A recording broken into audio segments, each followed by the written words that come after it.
A single ledger compiled by Franciscan missionaries in 1613 contains handwritten notes in 9 different scripts, and Spanish colonial records insist those scripts were too primitive to matter. That's the contradiction sitting at the center of this story. A bookkeeper's register, filled with household counts and baptism tallies, survived every burning campaign the colonial administration launched. And tucked into its margins, scrawled across its column headers, pressed into the white space between rows of names and numbers, were annotations that shouldn't exist. Written in forms of Baybayin that official history said were uniform, limited, and already dying.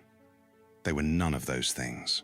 To understand why that ledger matters, you have to understand what the Spanish colonial administration believed it was dealing with when it arrived in the Philippine archipelago. The official position, repeated across missionary reports and royal decrees for decades, was simple. The local writing systems were rudimentary. Useful perhaps for trade notes, barely adequate for personal correspondence, nowhere near sophisticated enough to carry religious thought or legal record. That was the justification. That was the reason burning seemed reasonable rather than catastrophic. But here is what the burning campaign actually looked like in practice. The Franciscan, Dominican, and Augustinian orders operating across the archipelago didn't just discourage Baybayin. They organized systematic destruction of materials written in it. Palm leaf manuscripts called Baybayin-inscribed texts were collected and burned. Communities were redirected toward the Latin alphabet as the only valid medium for Christian converts. The campaign wasn't passive neglect.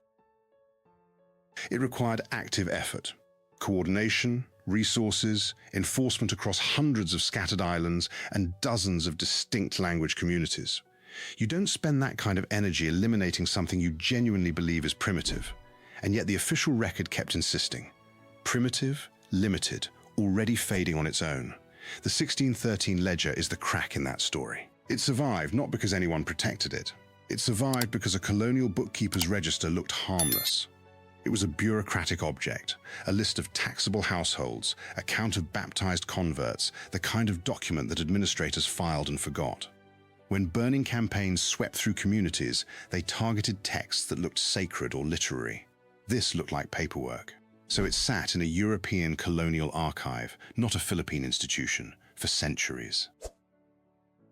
That geographic detail, rediscovered in Europe, not in the Philippines, is itself a small summary of what colonialism does to a people's own records. When researchers finally examined it closely, they found the 9 variants. 9 visually distinct forms of Baybayin script written by different hands in different regional styles, all inside a single administrative document. Not copies of each other, not variations on a single standard. Genuinely separate writing traditions represented in the same physical object, which means the people writing those annotations came from geographically separate communities, each with its own developed script culture, and all of them could write well enough to annotate a formal document. That's the first thing the ledger proves. Baybayin was not one script, it was a family of scripts. The distinction matters more than it might seem at first. Colonial administrators and missionaries consistently described Baybayin in the singular, as if it were one system, spoken and written the same way from Luzon to the Visayas to Mindanao.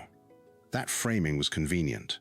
One primitive system is easier to dismiss than a diverse family of regional writing traditions with distinct local variations and separate literary histories. The singular framing made erasure look like replacement.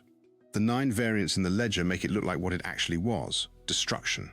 Baybayin itself, the script family, not any single form, belonged to the Brahmic tradition, the large group of writing systems that spread out from the Indian subcontinent across South and Southeast Asia over roughly 2,000 years. Scripts in this family share structural logic, syllabic units, consonants carrying inherent vowel sounds, diacritical marks modifying those sounds. Baybayin followed that logic. It wasn't invented in isolation. It was part of a connected writing world that included Javanese, Balinese, Buginese, and dozens of other systems across the region. That connection is important because it demolishes another colonial claim, that Baybayin was a local accident, a simple system developed without contact with larger intellectual traditions. The Brahmic lineage alone disproves this. The Philippine archipelago was not a cultural island before Spanish arrival. It was embedded in trade networks, cultural exchange routes, and shared writing traditions that stretched across maritime Southeast Asia for centuries. The indigenous literary tradition attached to Baybayin confirms the same point. Pre-colonial Filipino literary culture included epic poetry, oral literary forms, and texts that required a writing system capable of carrying complex content across generations. These weren't simple mnemonic aids or basic transaction records. The oral epics in particular, passed down with strict attention to form, sometimes across many days of recitation, presuppose a culture that took language and its preservation seriously. Writing systems that exist alongside such traditions don't stay primitive. They develop to meet the demands placed on them. Which brings us back to the 9 variants in the 1613 ledger, and to a detail that still doesn't have a clean explanation. The annotations aren't random. They appear in specific locations, margins, headers, column notations, places where someone adding supplementary information would naturally write. This suggests the annotators were interacting with the document's content, not just writing in available space. Some researchers read this as evidence that literate Filipinos were working within the colonial administrative system itself, using their own script to add context or commentary to Spanish language records. Others are more cautious, noting that without full decipherment of all 9 variants, the semantic content of the annotations remains partially unclear. What's not disputed? Multiple people, from multiple regional writing traditions, left traces of their literacy inside a document that was supposed to represent colonial control of the population it catalogued. The colonial system of written control was called reducción, the policy of relocating scattered indigenous communities into concentrated settlements where they could be monitored, taxed, converted, and educated in Spanish-approved forms. Part of reducción's logic was scriptural: replace the local writing system with Latin letters. Missionaries developed Doctrina Christiana texts in local languages but written in the Latin alphabet. The message was theological. The medium was a replacement. But reducción moved slowly and unevenly across a fragmented archipelago of over 7,000 islands. In the gaps, the communities not yet consolidated, the regions where missionary reach was thin, the households where conversion was nominal, Baybayin continued. The ledger dates from 1613, roughly 5 decades after formal Spanish colonial rule began. 5 decades of active suppression, and 9 script variants still appeared inside a colonial document. That's not a dying writing system. That's a writing system with roots deep enough to survive sustained pressure. The oral epic tradition is part of why. Epic poetry in pre-colonial and early colonial Filipino culture functioned as living archive. It carried genealogy, cosmology, legal custom, and historical memory in a form that didn't require physical materials to survive. When manuscripts burned, the epics didn't. They were in people. And communities that maintained oral epic traditions maintained the cultural infrastructure that kept writing meaningful. Scripts don't persist in communities where no one has anything worth writing. They persist where literacy serves a purpose, where there's poetry to annotate, where there are genealogies to record, where writing is part of how a community understands itself. The 9 variants suggest that in 1613, writing was still part of how multiple Filipino communities understood themselves. Here is the number that puts the burning campaigns in sharper focus. Historians estimate that the majority of pre-colonial Philippine written materials were destroyed in the 1st century of Spanish rule. Not lost, destroyed. The distinction matters because loss implies accident, destruction implies decision. The decision was made repeatedly, by multiple religious orders, across multiple decades, targeting palm leaf manuscripts specifically identified as written in Baybayin. And yet the official record continued to describe Baybayin as barely literate scribbling. This is the pattern the 1613 ledger breaks open. The gap between what the colonial administration claimed about Baybayin and what it actually did about Baybayin is not a small inconsistency. It's a structural contradiction. You campaign for decades to eliminate something you describe as negligible. Either the description was wrong, or the campaign made no sense. The ledger, sitting quietly in a European archive, makes the description look wrong. Baybayin's position within the Brahmic script family adds another layer to that contradiction. Scripts in the Brahmic lineage don't spread to communities that have no use for complex written communication. They spread because they're capable of encoding the kinds of things communities want to record: religious thought, legal arrangements, poetry, history. Baybayin's presence in that lineage means it was, at minimum, structurally capable of handling complex content. Whether it was regularly used for such content in every community is a separate question. But the claim that it was too limited to matter can't survive contact with its own linguistic architecture. Separate from the ledger, Other surviving Baybayin materials push back against the colonial narrative in different ways. The Laguna copperplate inscription, dating to 900 years before the Spanish arrived, is the oldest known written document found in the Philippines. It's not written in Baybayin, it's written in a script related to Old Malay, using Sanskrit-influenced vocabulary. But it proves that formal writing with legal and administrative content was already present in the archipelago centuries before European contact. Writing wasn't introduced by missionaries, it was redirected by them. The Doctrina Christiana of 1593 is another piece of the puzzle. It's one of the earliest books printed in the Philippines, and it was produced in both the Latin alphabet and Baybayin script simultaneously. The missionaries who printed it needed Baybayin because their intended converts could read it. You don't print a catechism in a script your audience can't read. The existence of that dual script document is an admission, buried in plain sight. Baybayin literacy was real and widespread enough to be worth printing for. Then the campaign intensified. By the mid-17th century, colonial policy had hardened against indigenous writing. The Doctrina Christiana approach: use the local script to introduce Christianity, then transition readers to the Latin alphabet, gave way to more direct suppression. Baybayin use declined sharply in administrative and ecclesiastical records. In most regions, it disappeared from public view within a few generations, but the 1613 ledger predates that hardening. It comes from the Middle Period, when suppression was active but not yet complete, when literate Filipinos were still moving through colonial institutions, still writing in their own scripts, still leaving traces. The question researchers haven't fully answered is what happened to those traces between 1613 and the present. The ledger is a single object. 9 variants inside one document suggest a much larger landscape of regional script diversity that almost certainly produced other written materials. Where are they? Some were almost certainly destroyed. Some may still be sitting in European archives, mislabeled or uncatalogued, the way the ledger itself was overlooked for centuries. The systematic inventory of colonial-era archives for Philippine materials is still ongoing, and the people doing that work operate with limited funding and significant access barriers. This is not a closed history. It's an active search. The ledger's rediscovery also raised a question about modern Baybayin revival efforts that was harder to answer than expected: contemporary movements to restore Baybayin use, and there are active such movements in the Philippines, have largely worked from a standardized reconstruction of the script, treating it as a single system. The 9 variants in the 1613 ledger complicate that. If Baybayin was always a family of regional scripts rather than one unified system, then standardization, however well-intentioned, might be reconstructing something that never existed in exactly that form. This is genuinely contested territory. Some scholars and community advocates argue that standardization is practically necessary, that a unified modern Baybayin is more useful than a fragmented set of regional variants that most contemporary Filipinos have no direct connection to.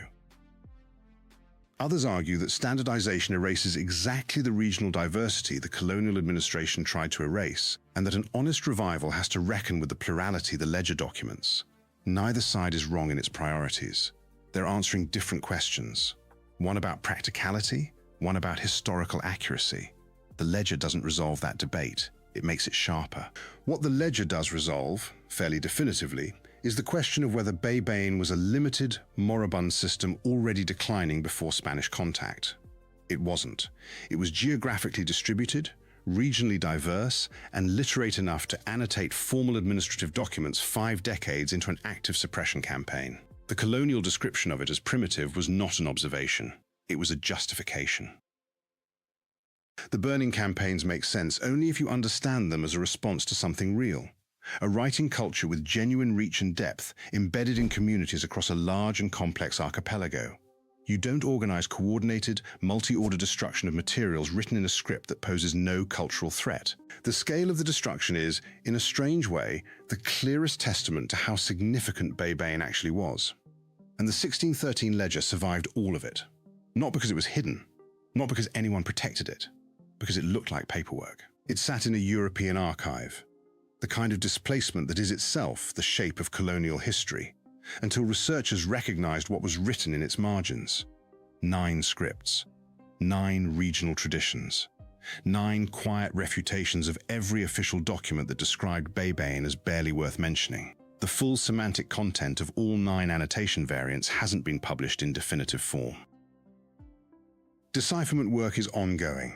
Some researchers are cautious about interpretations that go beyond what the script analysis can currently confirm.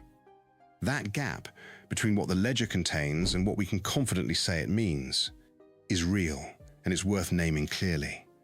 Not every question the ledger raises has been answered yet, but the question it answers most forcefully doesn't require complete decipherment.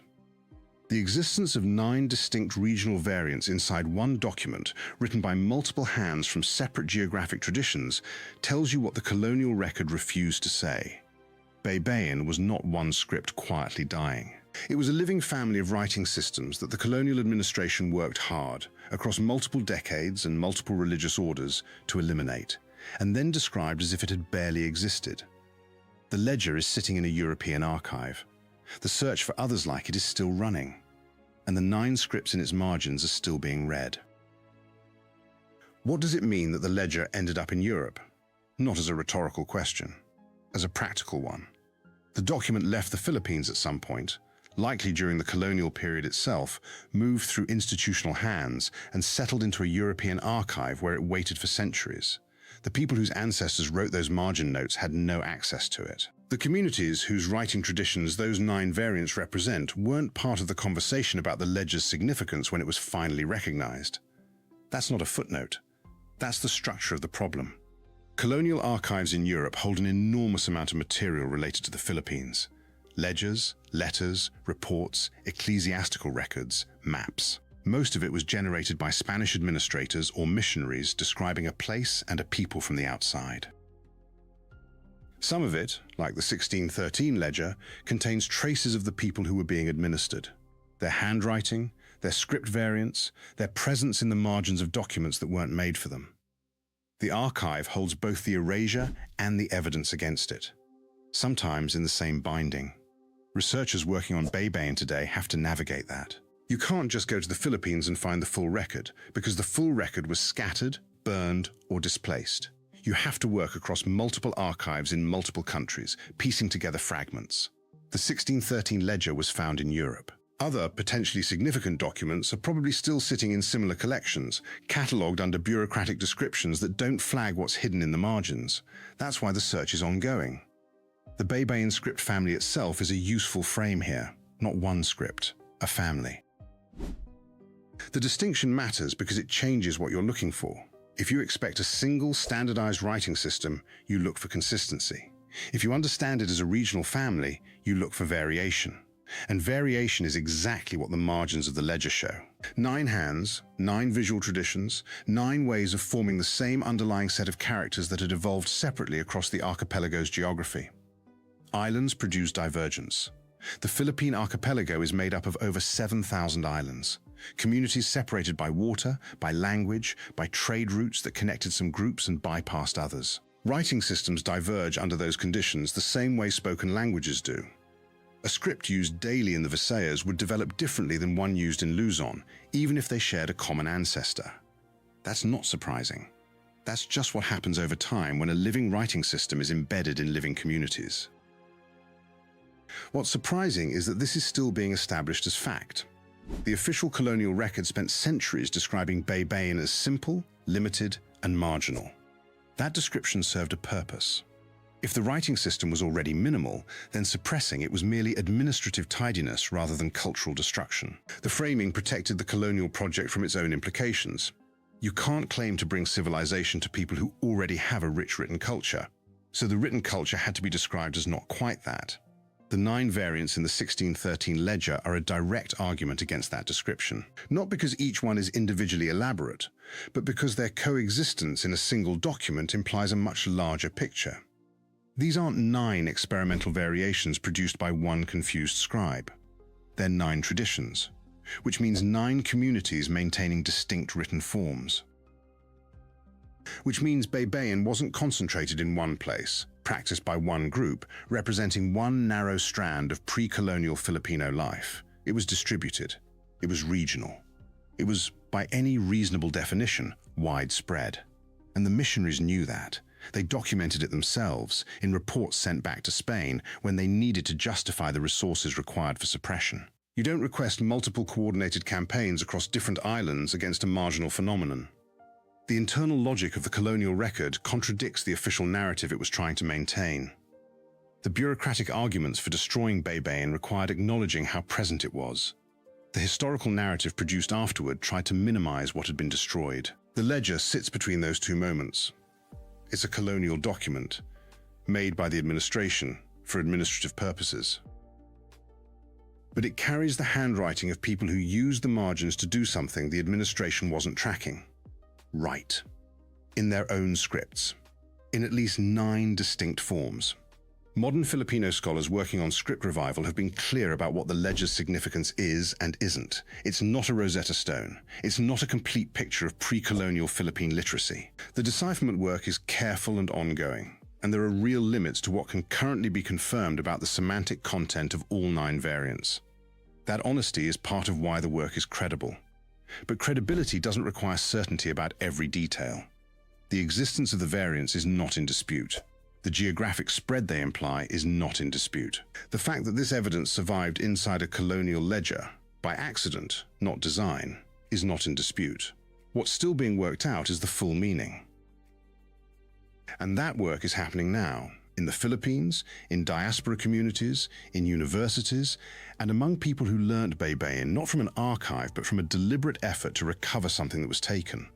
The script is being used again, not at the scale it once was, but it's on street signs in some Philippine cities. It appears in contemporary art, in tattoo traditions, in digital fonts built by Filipino designers. The revival is real, even if incomplete. The 1613 ledger didn't start that revival, but it confirms what the revival is reaching toward. A writing tradition that wasn't primitive, wasn't marginal, wasn't barely worth mentioning. It was a family of living scripts embedded across an archipelago. And the most powerful evidence for that is sitting in a European archive, written in the margins of a colonial tax document, in 9 different hands that colonial history spent centuries pretending weren't there.